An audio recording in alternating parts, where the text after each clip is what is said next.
രക്ഷപ്പെടാൻ കാശി ചോദിക്കുന്ന മാരിയോയും കമൻ്റിട്ട് ഇസ്ലാം മതം സ്വീകരിപ്പിക്കാൻ ശ്രമിക്കുന്ന അബ്ദുൽ സലാം സഹാദി രണ്ടും കണ്ടപ്പോൾ എനിക്ക് ചിരിയാണ് വന്നത്. ചിലർ പറയും ചിരി കൂടുന്നെന്നൊക്കെ പറയും. ഈ ചിരിക്കുന്നത് കൊണ്ടാണ് നമുക്ക് വലിയ ആരോഗ്യ പ്രശ്നങ്ങളൊന്നും ഇല്ലാതെ ഈ വെറുപ്പും വിദ്വേഷവും ഒന്നും ഉള്ളിൽ നിറയ്ക്കാതെ നമുക്ക് വളരെ സ്വസ്ഥമായിട്ട് മുന്നോട്ട് പോകാൻ കഴിയുന്നത്. നിങ്ങൾ തന്നെ എല്ലാ പ്രശ്നങ്ങളെയും നോക്കി ഒന്ന് ചിരിച്ചു നോക്കി. ഭയങ്കര ഒരു ഔഷധമാണ് ഈ ചിരി എന്ന് പറയുന്നത്. അത് പൊട്ടിച്ചിരിയൊന്നും വേണമെന്നില്ല, ചെറിയ പുഞ്ചിരി മതി. അത് ഭയങ്കര ഒരു ഇന്നർ പീസ് നമുക്ക് സമ്മാനിക്കും. ഏതായാലും നമ്മുടെ മാരിയോയുടെ പോസ്റ്റ് വായിക്കാം. അനുഭവങ്ങളുടെ കത്തുന്ന വഴിയിലൂടെ എന്ന് കേൾക്കുമ്പോൾ നമ്മൾ വിചാരിക്കും ഏതാണ്ട് ഉയർത്തെഴുന്നേൽപ്പിൻ്റെ ഒരു പാത എനിക്ക് കാട്ടിത്തരണേ നാഥ എന്നായിരിക്കുമെന്ന്. അങ്ങനെയൊക്കെയാണ് പറയുന്നത്. പക്ഷേ അതിന് ആ ഉയർത്തെഴുന്നേൽപ്പിന് നിങ്ങൾ തൊട്ടുകൊടുക്കണം എന്നാണ് പറയുന്നത്. മാനസികമായും ശാരീരികമായും കുടുംബജീവിതത്തിലും സാമൂഹ്യ ജീവിതത്തിലും മനുഷ്യഹൃദയം താങ്ങാൻ ബുദ്ധിമുട്ടുന്ന ഒരുപാട് നൊമ്പരങ്ങളിലൂടെയാണ് ഞാൻ നടക്കുന്നത്. നമ്മളൊക്കെ നടക്കുന്നത് അങ്ങനെയല്ല. റോഡിലൂടെ, വഴിയിലൂടെ, മണ്ണിലൂടെ, ചെങ്കല്ലിലൂടെയൊക്കെ. ഈ ഒരുപാട് വളഞ്ഞിട്ടെഴുതുന്ന ബുദ്ധിജീവികളെന്നൊക്കെ വിചാരിക്കുന്ന ആളുകളുണ്ടല്ലോ, അവരെയൊക്കെ ഒരു ശ്രദ്ധയോടെ നമ്മൾ കാണണം. നേർക്ക് നേരെ വർത്താനം പറയുന്നവരെ വേണം നമ്മൾ പെട്ടെന്ന് ഉൾക്കൊള്ളാൻ. നേർക്ക് നേരെ വർത്താനം പറയുന്ന മനുഷ്യരുണ്ടല്ലോ, അവിടെയാണ് ഈ പഴയ നമ്മുടെ ഇ.കെ. നായനാറിനെ പോലെയൊക്കെയുള്ള മുഖ്യമന്ത്രിമാരെ കേരളം നെഞ്ചേറ്റിയത്. ഉള്ള കാര്യം ഉള്ളതുപോലെ അങ്ങ് പറയുക. ഇത് തന്നെ നോക്ക്, ഇതിൽ വല്ല കാര്യമുണ്ടോ? അടുത്തത്, ജീവിതത്തിൻ്റെ ഓരോ വളവിലും ഒരു തുണ അന്വേഷിക്കുന്ന ഒരാത്മാവ് പോലെ. ഒരു തുണ കിട്ടിയത് മതിയായില്ല പുള്ളിക്ക്, ഇനിയും ഒരു തുണ അന്വേഷിക്കുക പുള്ളി. ചോദ്യങ്ങൾക്കുള്ള ഉത്തരങ്ങളില്ലാത്ത രാത്രികളും സമാധാനമില്ലാത്ത ദിവസങ്ങളും എന്നെ ഞാൻ തന്നെ താങ്ങി നിർത്താൻ ശ്രമിക്കുന്ന ദിവസങ്ങൾ.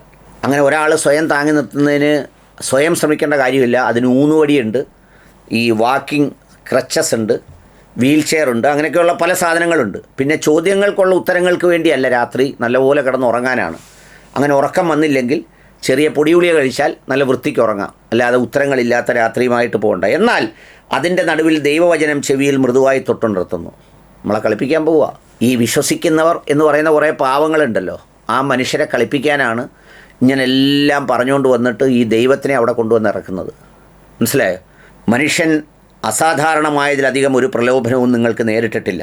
ദൈവം വിശ്വസ്തനാണ്, തർക്കമൊന്നുമില്ല. നിങ്ങളുടെ ശക്തികൾക്ക് അതീതമായ പരീക്ഷണങ്ങളെ അവിടുന്ന് അനുവദിക്കില്ല. പരീക്ഷണങ്ങൾ വരുമ്പോൾ അതിനെ അതിജീവിക്കാൻ വേണ്ട ശക്തിയും അവിടുന്ന് തന്നെ ഒരുക്കും.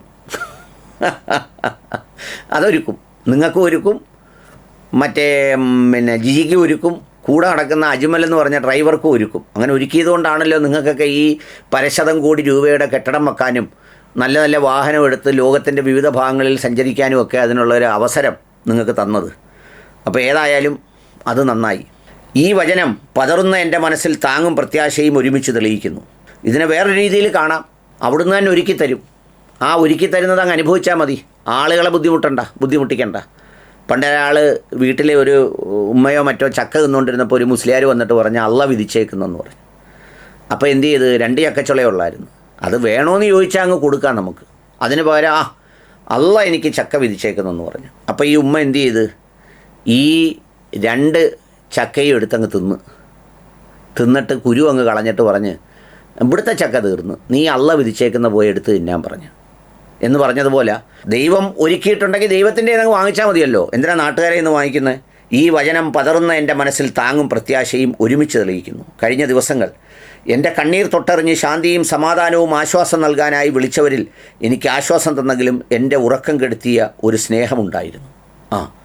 ഇത് പറയുന്ന കേട്ടാത്തൊന്നും ഒരുപാട് ആളുകൾ വിളിച്ചു. കേരളത്തിൻ്റെ വലിയൊരു പ്രശ്നമാണ്, നിങ്ങൾ തമ്മിൽ കാശൊപ്പിച്ച് അങ്ങോട്ടും ഇങ്ങോട്ടും ട്രസ്റ്റ് ഉണ്ടാക്കി തമ്മിലടിച്ച് ഈ പറഞ്ഞതുപോലെ വെള്ളമടിച്ചെന്നും മറ്റേതും മറിച്ചതും 3 കൊല്ലമായിട്ട് പമ്പര അടിയാന്ന് പറഞ്ഞിട്ട് 3 ആഴ്ചയ്ക്ക് മുമ്പ് വരെ എല്ലാവരെയും പറ്റിച്ച് ഭാര്യയും ഭർത്താവൂടെ ജ്യൂസ് കുടിക്കുവോ, ഭാര്യയും ഭർത്താവൂടെ തേങ്ങ തിന്നുവോ എന്നൊക്കെ ചോദിച്ചെഴുതി കാണിച്ച് കുടുംബം നോക്കി ജീവിക്കുന്നവൻ്റെ കുടുംബത്തിലെല്ലാം മനസ്സമാധാനക്കേടുണ്ടാക്കിയ ആളുകളാണ് നിങ്ങൾ. ഈ സാധാരണ വീടുകളിൽ ജീവിക്കുന്ന ഭാര്യയും ഭർത്താവൊന്നും ഇതുപോലെ അഭിനയമില്ലല്ലോ.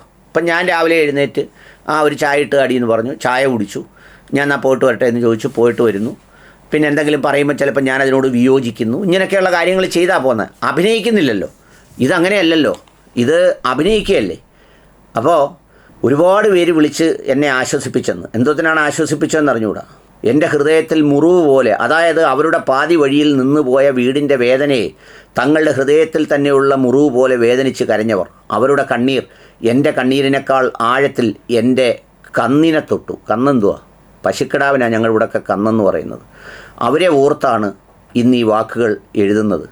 എൻ്റെ ഉള്ളിലെ തീരുമാനത്തിൻ്റെ ഭാരം, വാക്കുകൊടുത്ത് വീട് കിട്ടാതെ കാത്തിരിക്കുന്ന കുടുംബങ്ങളെ സംരക്ഷിക്കുന്നതുവരെ എന്നെ വേദനിപ്പിക്കുന്ന എല്ലാ വാക്കുകളെയും കളിയാക്കലുകളെയും കുറ്റപ്പെടുത്തലുകളെയും സഹിക്കുന്നതല്ലാതെ മറ്റൊരു വഴിയും എനിക്കില്ല.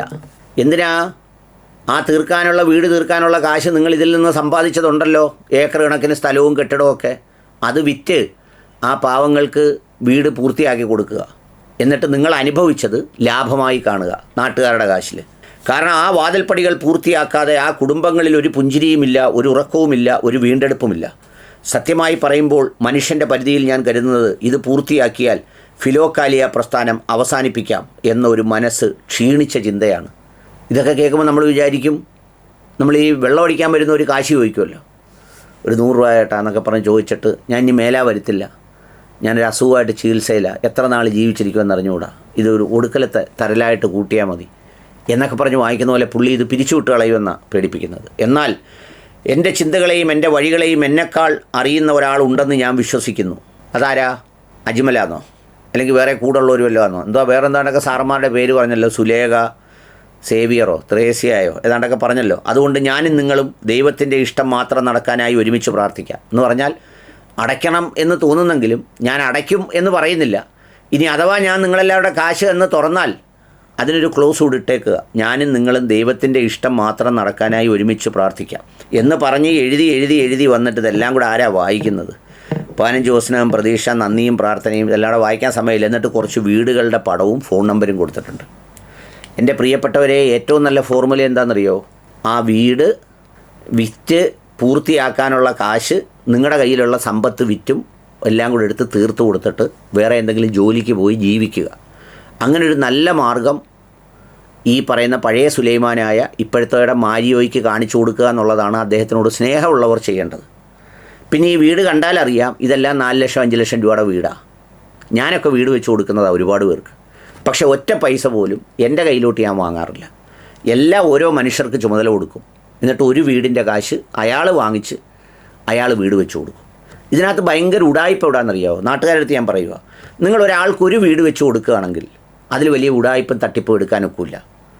കാരണം ഒരു 8 ലക്ഷം രൂപ 7 ലക്ഷം രൂപയാവും. നിങ്ങൾ തന്നെ വന്ന് നിന്ന് ആ വീട് തീർത്ത് അതിൻ്റെ കാശും കൊടുത്ത് പോയാൽ നിങ്ങൾക്ക് സംതൃപ്തിയുണ്ട്. ഇത് 5 വീടെന്ന് പറഞ്ഞിട്ട് കുറേ പേരുടെ നിന്ന് കാശ് വാങ്ങിക്കും. അപ്പം നിങ്ങളെല്ലാം എത്ര രൂപയാണ് കൊടുക്കുന്നത്? 50,000 രൂപ ഇതായിരിക്കും കൊടുക്കുന്നത്. അങ്ങനെ എത്ര പേര് കൊടുക്കും? ചിലപ്പോൾ 200 പേര് കൊടുക്കും. എത്ര രൂപ വന്ന്? എത്ര രൂപ വേണം? നിങ്ങൾക്കെല്ലാവർക്കും 50,000 രൂപ ആയതുള്ളത് കൊണ്ട് നിങ്ങളുടെ ആ ശ്രമം കൊണ്ടൊരു വീട് വെച്ചു എന്ന് പറയുമ്പോൾ 5 വീടിൻ്റെ കാശിനകത്ത് നെവന്മാരെല്ലാം അടിക്കും. അതുകൊണ്ട് നിങ്ങൾ വീട് വെച്ച് കൊടുക്കുന്നോ, ഗുണഭോക്താവിൻ്റെ പേര് ചോദിക്കുക, വന്നിട്ട് അവിടെ പോയി കാണുക, അദ്ദേഹമാണ് വീട് വെച്ച് തരുന്നതെന്ന് പറയുക. നേർക്ക് നേരെ പറഞ്ഞ് ഏതെങ്കിലും പാവപ്പെട്ടവനുണ്ടെങ്കിൽ വീട് വെച്ച് കൊടുക്കുക. അതൊന്നും ഇതുപോലത്തെ കള്ളന്മാരെ ഈ കൊടുത്ത് ചെയ്യിക്കാനേ നിൽക്കരുത്.